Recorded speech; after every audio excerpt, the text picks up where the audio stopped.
Now, I have surveyed reduced alcohol wines a few times on winepages.com, where technology has been used to remove some of the alcohol from a wine to bring it down from the typical 13 or 14% to anything from about 8 or 9% right down to 0.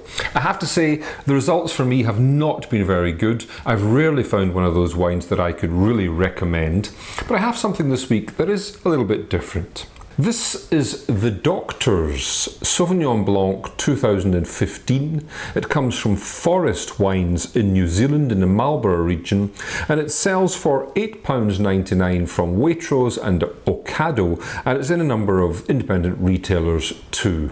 Now, the doctor in question is Dr. John Forrest, who owns the winery and makes the wines, and he has used his scientific background, but mostly viticultural secrets, as he puts it, to create a wine which is only 9.5% alcohol. That's a good 3 or 4% lower than a typical Marlborough Sauvignon Blanc.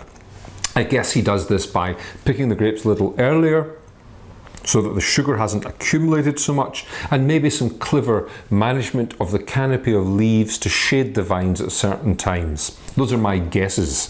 But anyway, what do we have? We have a wine which has absolutely typical great expression of New Zealand Sauvignon Blanc, of Marlborough Sauvignon Blanc. It's all punchy lychee and mango, a little bit of that green, fresh, herby streak, and lots of vivid limey fruit. On the palate, well, the authenticity of the flavour continues. Again, bursting green-edged kind of freshness to this, lemons and limes, cut apple, a hint of more tropical. If I have any criticism, it finishes just a little more weak than you might imagine from a New Zealand Sauvignon Blanc. It's a little bit dilute in the finish, but hey, it gives you kind of 90% of the pleasure. And if you are particularly looking for a reduced alcohol wine, I can thoroughly recommend this version from Forrest Wines.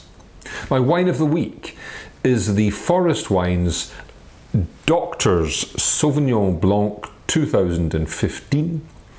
It sells for £8.99 from Waitrose and Ocado and from independent retailers, and it's my wine of the week.